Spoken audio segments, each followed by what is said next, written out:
On today's World Insight with Tian Wei, Chinese and American trade delegations face off in Washington. Can they strike a deal?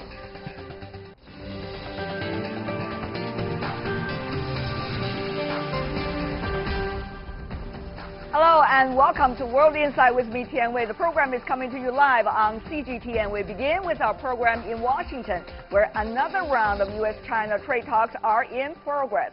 This round of negotiations will last for 2 days, according to the original schedule. Can the two delegations strike a deal before the 90-day so-called truce expires in March? Before our discussion with a very strong panel, take a look at this first. Another round of trade talks between China and the U.S. The talks, scheduled from January 30th to the 31st, mark a significant step in realizing the consensus reached by Chinese President Xi Jinping and U.S. President Donald Trump during a working dinner in Buenos Aires, Argentina on December 1st. The two sides agreed to reach a mutually beneficial agreement within 90 days to bring an early end to their months-long trade friction featuring massive reciprocal tariffs. The Chinese delegation, headed by Vice Premier Liu He, includes senior officials from major economic sectors of the Chinese government, while the U.S. team is led by Trade Representative Robert Lighthizer and includes Treasury Secretary Steven Mnuchin, among others. Many say the trade war will have no winner. Experts around the world also expect the U.S. and China, as the world's two largest economies, to collaborate and solve the differences through dialogue. President Xi and also President Trump both have very similar agendas. They both want to make their nations as strong and great as possible. And actually, the very fact that they have the same objective makes it easier to find a common ground on which to compromise. The world is watching these talks closely, with many hoping for some substantial positive progress.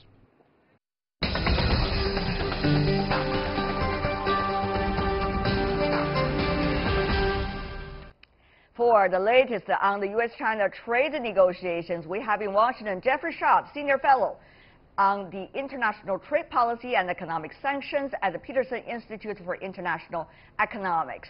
In Hong Kong, Hong Hao, Managing Director and Head of Research from the Bank of Communication International. And also in Beijing studio, we have Professor Zhang Gong, Professor from the University of International Business and Economics. Last but certainly not least, Alan Beebe, President of the American Chamber of Commerce in China. Welcome to the four of you. A strong panel we have here.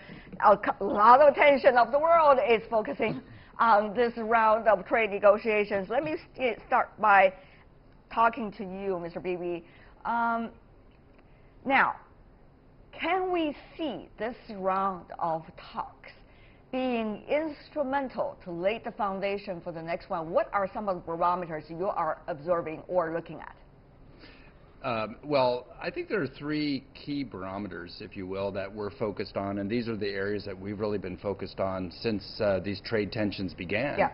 And it's really, first are the, let's call it the low-hanging fruit. What are the simple things that China can do in order to, demonstrate, the sincerity in really making reforms? Well, that would definitely include, the trade purchases, that can reduce the, the outstanding trade deficit. And then the second would be the structural reforms, and these are really the focus of certainly AmCham China. And by structural reforms, we refer to those pretty broad-ranging areas. And then finally, how to verify and enforce the deal or the agreement that would be made. Right. From the U.S. Business side, there seems to be some barometers. Professor Gong, from the Chinese side, of course, it's a negotiation. It means both sides has to have eventually a satisfying result from them as well. So from the Chinese side, what are some of our barometers? Well, I think one very important issue is that some of the things raised by the American side do touch upon the core values and the core systems of our country. and for example, the issue with respect to state-owned enterprise, for example, right?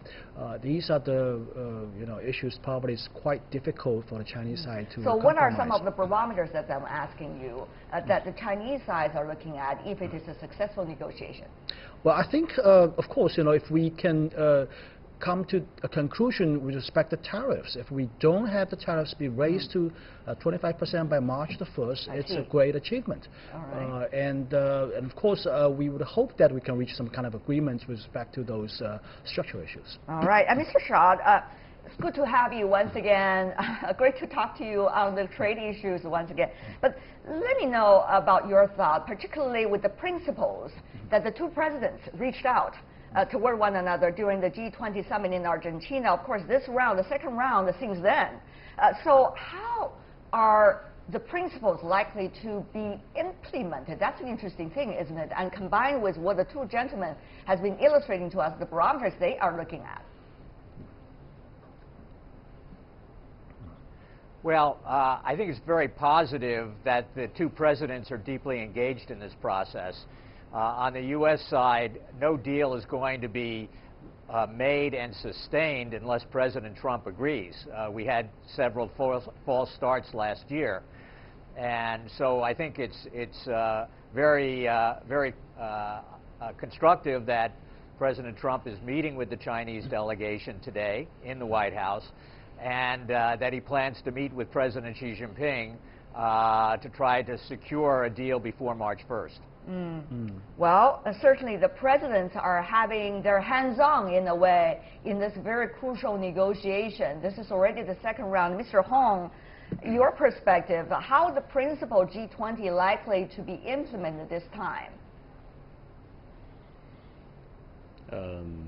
Yeah, I would say that most people are focusing on the bilateral trade negotiation between China and the U.S. I think it's quite possible that both sides could reach some short-term agreement in this round of negotiation. But then after that, the U.S. is actually engaged in multiple fronts in terms of trade talks with other nations, with the European, Japan, and also South Korea as well. So, it is really a multilateral issues for the U.S. government. That's absolutely an important perspective. But when they talked to the bilateral issue, efforts to solve bilateral trade disputes have been underway since the presidents of both sides, the two countries, agreed to a 90-day so-called truce last December in Argentina. Let's take a quick look, review of the talks that have taken place so far. This is already the second formal round. Let's take a look what happened since then. China-U.S. trade talks have been progressing since Trump and Xi met on the sidelines of the G20 on December 1st. In mid-December, China announced a 3-month suspension of tariff hikes on U.S. cars and auto parts. In January 7th to 9th, a U.S. delegation led by Deputy Trade Representative Jeffrey Garish flew to Beijing for talks with their Chinese counterparts, including Vice Minister of Commerce Wang Shouwen. At the moment, Chinese Vice Minister Liu He is meeting with U.S. Trade Representative Robert Lighthizer and U.S. Treasury Secretary Steven Mnuchin. And obviously, Mr. Shah, this is a more elevated level than the previous round. Last time it was mainly the deputy. Now this time it's a different team. If you look at the lineup of the team, that's what we know right now, because little facts is coming out of the so-called current discussion results. So let's take a look at the content of the team. Lighthizer has been the very first name on the U.S. team, while the Chinese Vice Premier Liu He, of course, has always remained the first name from the Chinese side. How should we look at this? Particularly last time, it was Secretary Mnuchin that was very much on top of the list. How should we understand this change? Or is there any difference in this change? Well, I think in terms of the trade issues, it's critical to have Ambassador Lighthizer leading the U.S. team. He's proven to Trump that he can deliver the type of deal that Trump wants. And since Trump, at the end of the day, is going to make the decision whether the deal is good enough or not, I think it's much better for the Chinese side to have an interlocutor like Lighthizer, which is, reflecting a lot of the demands and requirements of President Trump. And he knows his stuff. He's been in this business for a long time, and so as far as the trade issues and getting deep into the weeds, Lighthizer been doing this for more than 30 years. Mr. Beebe, one of the things that people look at is how well experienced the two teams are in terms of trade issues and the specific issues that they are talking about. Well, Mr. Lighthizer, Ambassador Lighthizer, as Mr. Schaub earlier mentioned, though away from the administration for quite some time, but has always been a very active trade lawyer. So how has he and his team been working with the general issues over the past few weeks since the two presidents met in Argentina? It is crucial. From your perspective, AmCham's perspective, how do you see the U.S. trade negotiation team is working with the general consensus of the American business community? Well, just to follow on Secretary Lighthizer's experience, if we really look at the origins of the trade dispute, it really goes back to March of 2018 with the 301 report. And really fast forwarding over this whole entire period, there's been a lot of consistency in terms of the issues that the U.S. is focused on, the structural issues that really make up much of the 301 investigation report. So we sort of see that as a consistent barometer, really, that the U.S. has used over this entire period, and they have used a method in order to gather the perspectives and the inputs from the American business community, and also inputs from the Chinese side as well that went into that report. I see. So from that perspective, it's it's fairly consistent. Mr. Hong, of course, since China's reform and opening up 40th anniversary, the end of last year, there has been so much discussion, very lively and active discussion about further opening up and reform methods and the measures as well. So how is the Chinese side looking at the consensus being built within the country and its possible interaction with the current ongoing trade negotiations between the two countries? Yeah, I think China is taking this opportunity to actually accelerate the reform and open process. I think most Chinese people in China are actually looking forward to more interaction and more opening of the Chinese economy. To that end, we've seen the Chinese government lifted the foreign ownership in many of the crucial industries, including the financial industries in China.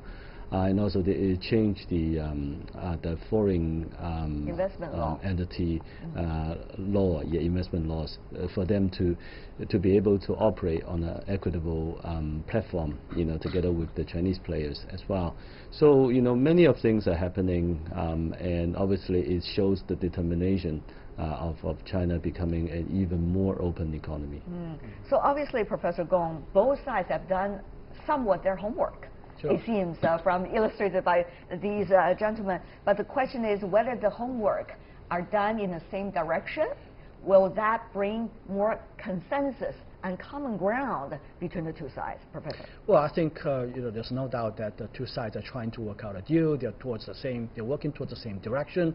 And from the Chinese side, I think we probably working in a more collective manner. We have experts the government officials from our side are all technocrats, and they know what they're doing.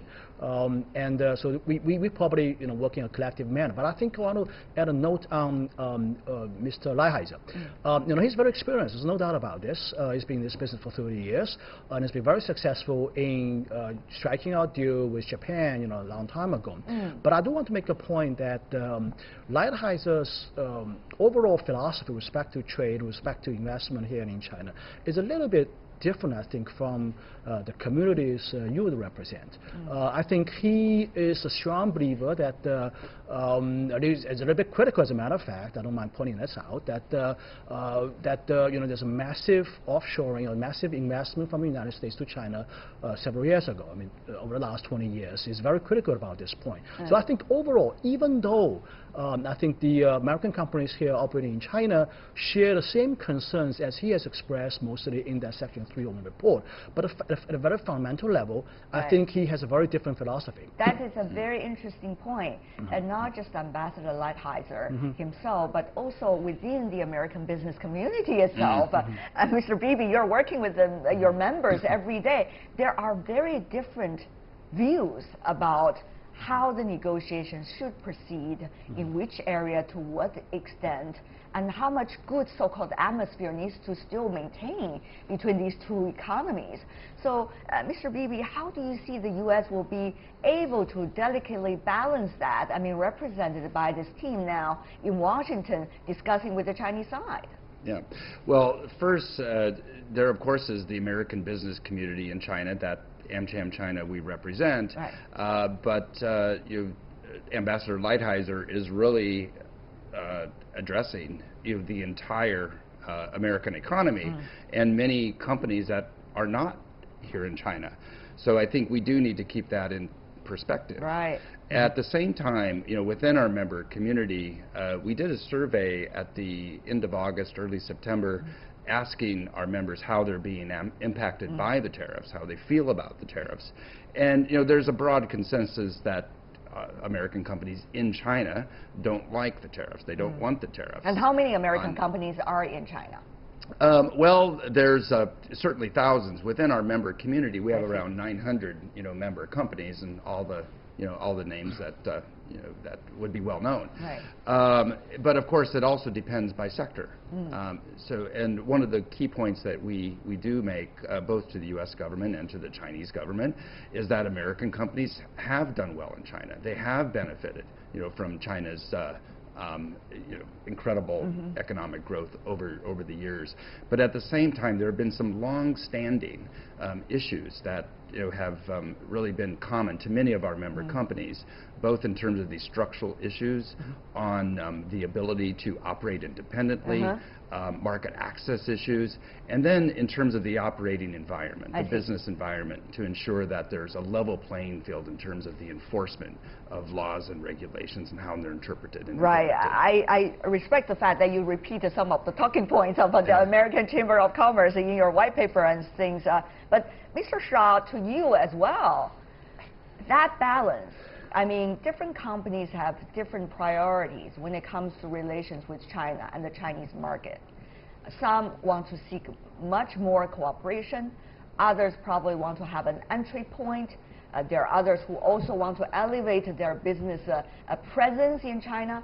So there are very different views about how the government should represent the business community and the American economy. Mr. Shaw.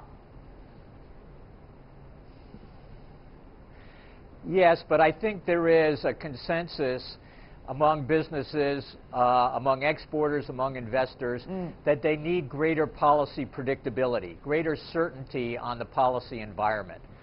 And the trade war that accelerated last year was doing just the opposite, was creating a lot of uncertainty. Investors were sitting on their hands instead of moving forward with new productive plans for output and employment.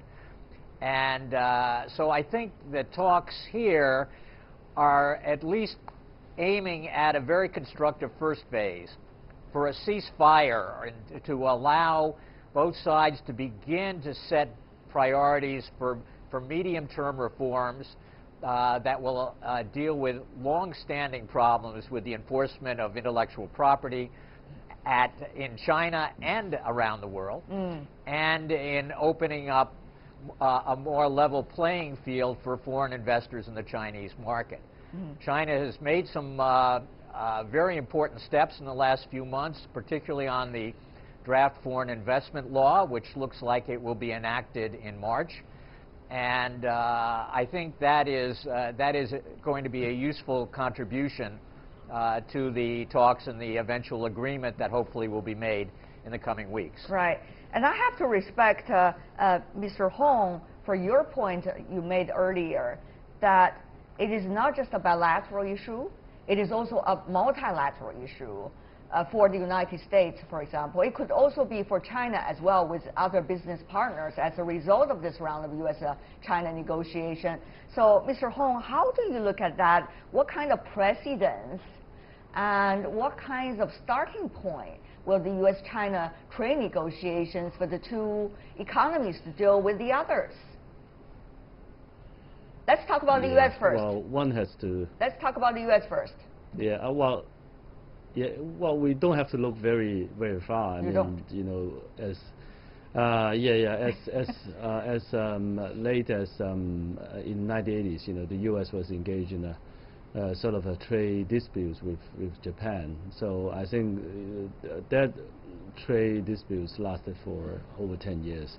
And you know, during the process, Japan has to open up its domestic market for U.S. firms to access, and also basically demolish a lot of trade barriers for the U.S. firms as well. But then in so doing, Japan actually becomes a much stronger economy. So that is one of the precedents that we can refer to. But then I think you know, another precedent that we can refer to is, you know, during the 1920s, you know, when the entire world is engaged in trade war. You know, they basically put tariff on each other's exports, and in so doing, basically drag the entire world economy down into depression. So I think those are sort of two dramatically different precedents that we can refer to. On the other hand, there are other precedents and the ongoing issues. Multilateral as well, we could refer to. Professor Gong, you've been doing research about trade negotiations. You know, what's going on at the WTO between the United States and its European partners and Japanese allies and also other developing and emerging economies. It's a fascinating story ongoing at the same time while the trade negotiation between China and the United States. Professor Gong. Yeah, well, there are a couple of things I can mention here. First of all, I think even if after we have reached an agreement, there will still be trade frictions. You know, this round is mostly about, it's actually exclusively about the Section 301 investigation issued by the U.S. Trade Representative Office. But, you know, the American side have other tools in the box. I mean, I know there's a line of cases at the Department of Commerce about anti-dumping and countervailing cases. Right. That's a tool they're going to use. I think there might be other tools from the different executive branches. There's also the WTO reform. You know, we have a dispute with the United States regarding the direction and also the more detailed issues at WTO reform. And also, there's another very important issue here. That is I think Mr. Howe mentioned this. That's the U.S. trade negotiation with Japan, with South Korea, and with Australia, UK, for example. USMCA as well. Right. I mean, this is not being approved yet by the Congress. Right. There's a point that there's a clause in the USMCA. That's the Article 32.10. This article, I think, is exclusively targeting China, and I think in a way, you know, this article would be probably also stuffing to trade negotiations between the United States and other countries I've just mentioned. And in a way, I think this is, in my opinion, this is really WTO version 2.0. So this is without going into too much into technical details, because it could be hard for our audience worldwide who do not necessarily doing research on a daily basis about it. But this is only part of the overall global trade picture that we are talking about. That's why, multilaterally speaking, Mr. Shah, that your expertise here, certainly you're looking at those issues every day. It's an extremely important perspective when looking at what's going on between China and the United States. Earlier, Professor Gong talked about the U.S. side probably has more teeth also preparing for the tools to deal with China. China also, together with other trade partners at the WTO, also started a investigation process against the United States as well about some of the specific trade issues. So you see a lot of things woven together all at the same time, Mr. Shah.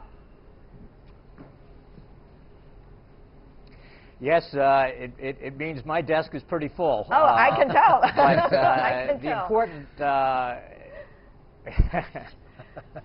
the important point to make here is that the multilateral system that China has invested so much in over the past 18 years is in crisis.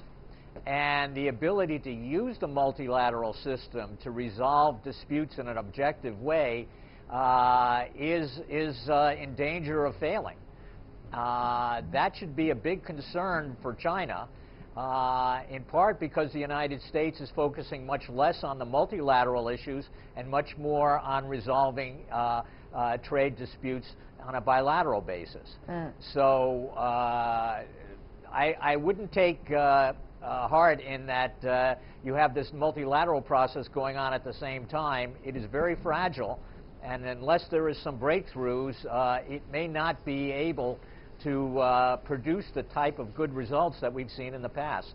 Well, if it is a heated debate talk show, many would argue, they wonder whether anything here is not fragile. I mean, in our world today, right? We have so many debates going on all at the same time, challenging one another. That's the fascination about it, but that's also the challenge we're facing every day. For business community particularly, I guess, these intertwined negotiations, concerns, challenges, different views of looking at the world, principles. Mr. Bibi.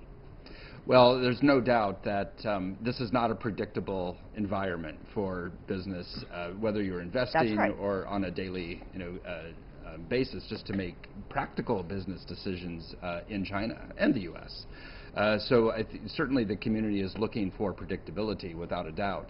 I think at the same time, just to pick up on some of the key points that our colleagues have made, I think there's a realization, of course within the American community in China, but really globally, that we're dealing with a system, a system that has worked very well for China over the years, that is proving to be incompatible in certain respects to the systems and the principles that other countries use.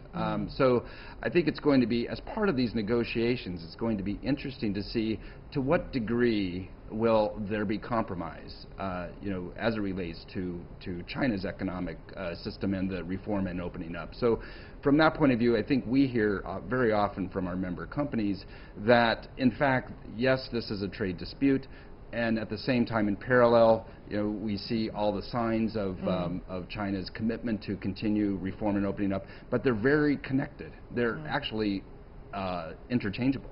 So it's going to be interesting to see to what degree that China will reform and open up as a result of this.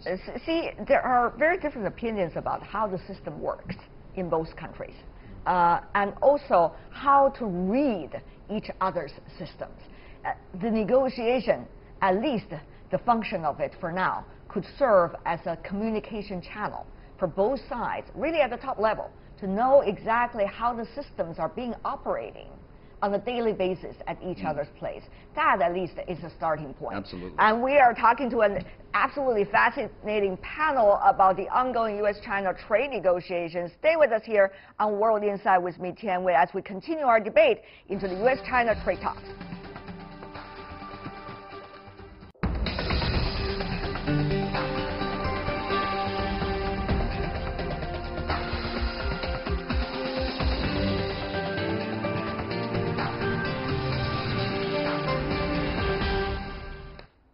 Welcome back. You're watching a special program of World Insight with me, Tian Wei, focusing on the ongoing China-U.S. trade talks. We have once again with us in this round of debate Jeffrey Shaw, Senior Fellow on the International Trade Policy and Economic Sanctions at the Peterson Institute for International Economics in Hong Kong, Hong Hao, Managing Director and Head of Research from BOCOM, that is Bank of Communications International, in our Beijing studio, John Gong, Professor from the University of International Business and Economics, and last but not least, Alan Beebe, President of the American Chamber of Commerce in China. Earlier, gentlemen, you've been providing fascinating views from your own perspective about where this round is going. One of the things, Mr. Hong, I want to start with you now.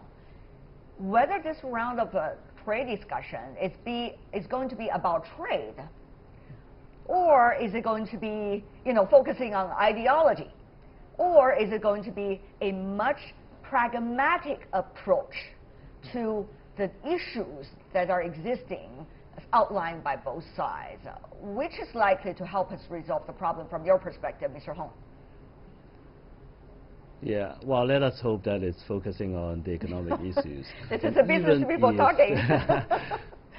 Okay, go ahead. That's right, that's right. And I think it's probably easier for both parties to reach on a common ground, if we focus on economic issues. And also, some of the economic issues can resolve by itself, with the structural reform that is happening in China. For example, if you look at the current account surplus as a percentage of GDP in China, it's actually falling since 5 years ago. So, as a reflection, the younger generation of Chinese is actually not saving as much as the older generation. So as a result, as the macro savings rate is falling, the current account surplus as a percent of GDP is falling as well. So, by definition, the trade surplus China is enjoying now relative to U.S. will have to fall as well, even if China does not buy stuff from the U.S. I see. So, I would say that, yeah, in the near term, it's more productive to focus on economic issues, and even so, if we don't reach some sort of immediate agreement or conclusion, the economic issue will resolve by itself with the structural reform. I see. Mr. Bibi, you are also representing the business community. Your thought?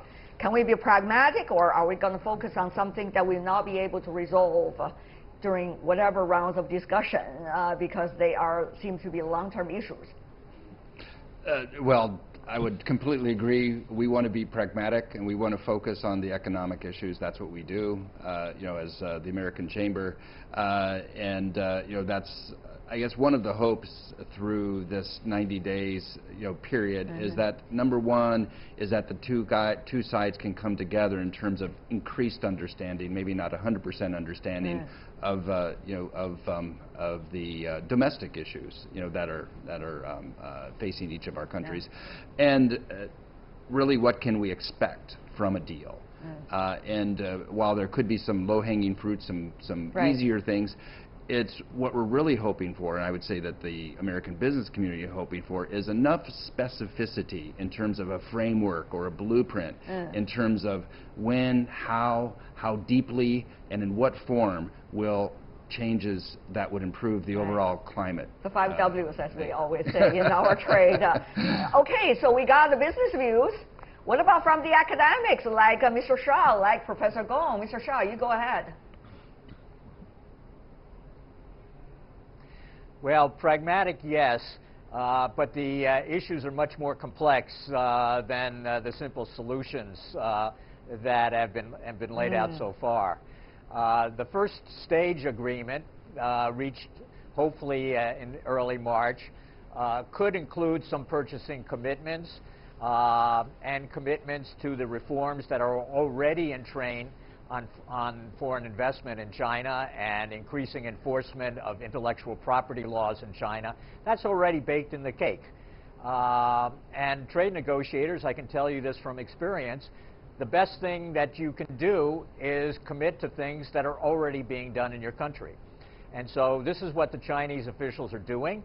And to lock it in an international agreement with the United States would be very constructive. But there's much more. And the key factor, the key issue that is not being discussed is the preferential treatment for state-owned enterprises that affects the ability to compete in the Chinese market and distorts competition at home and abroad. That's much more sensitive, and it begins to cross the line of economics and politics.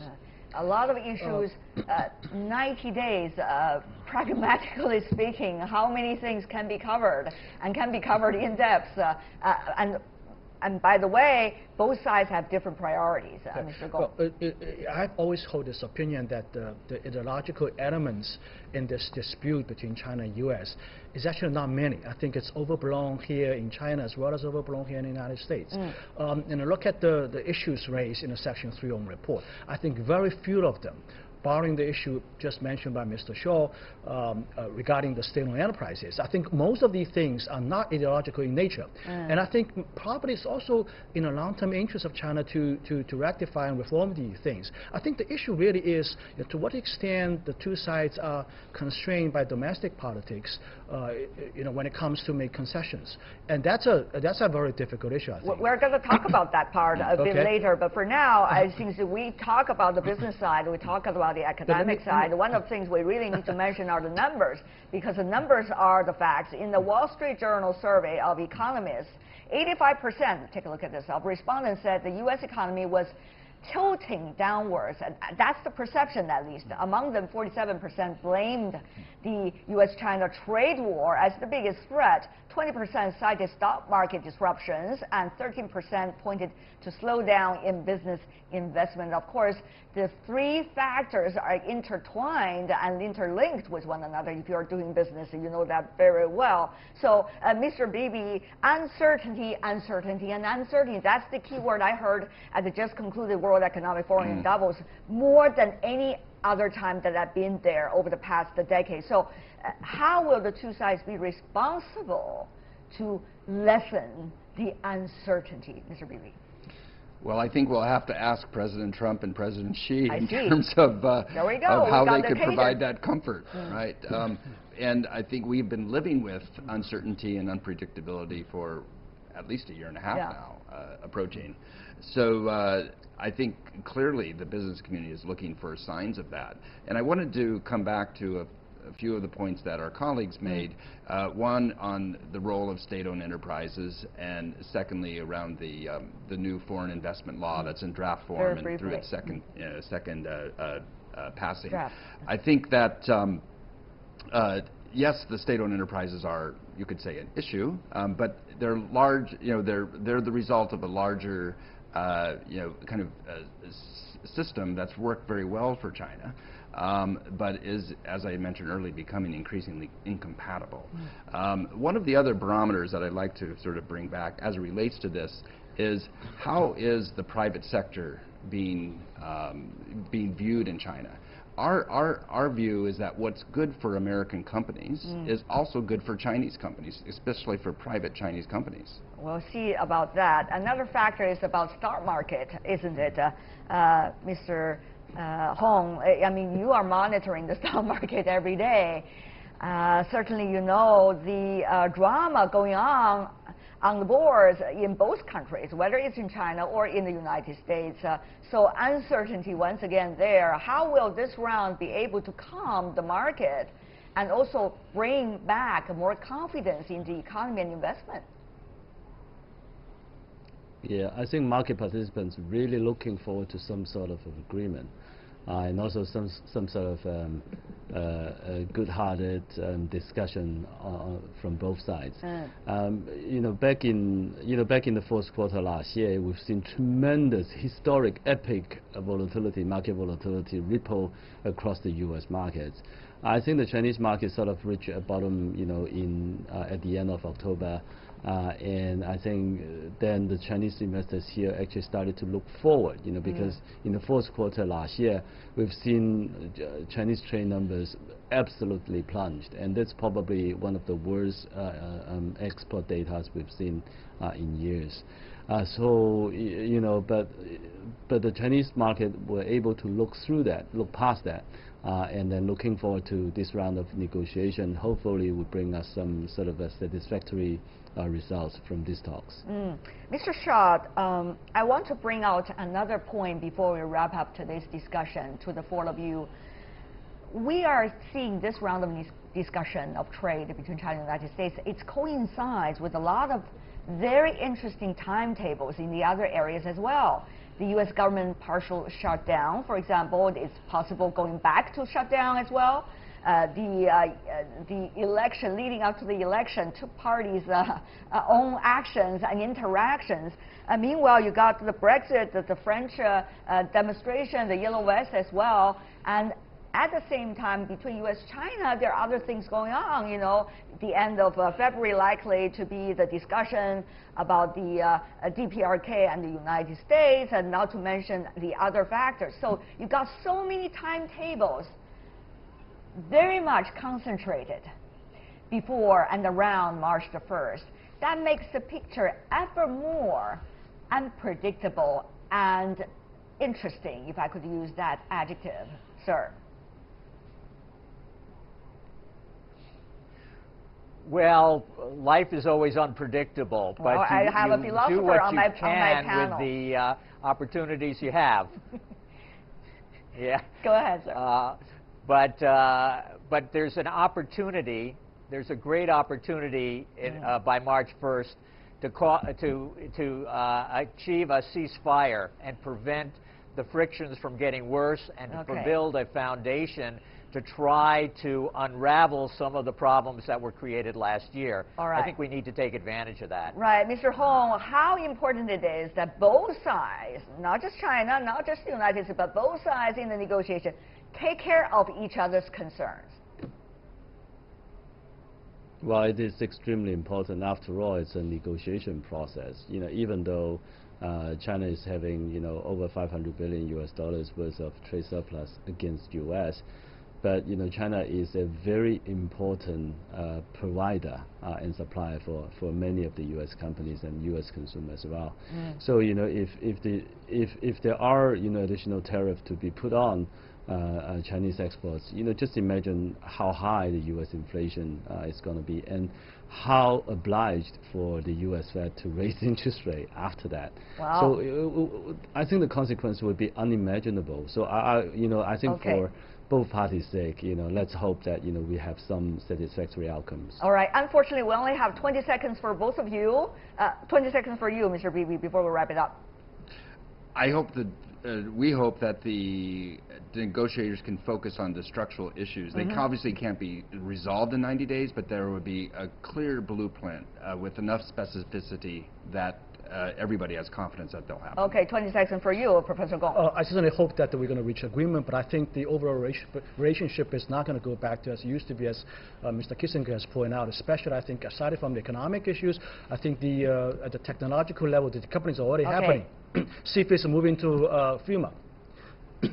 Well, okay, you did it in 20 seconds, absolutely. So it seems that everybody obeys the rules in this round of discussion. John Gong, Alan Beebe, Jeffrey Schott, last but not least, Mr. Hong Hao. Really appreciate, gentlemen, for your perspectives. Thank you so much. We wish the best for this round of discussion and for the negotiators from both sides. That's all the time we have for today. If you'd like to see more, try to find us, World Inside CGTN into our search engine. Check out our YouTube channel as well. Follow us on Twitter, Facebook, and Sina Weibo. From me, Tian Wei, and everyone on the World Inside team, thanks for watching, and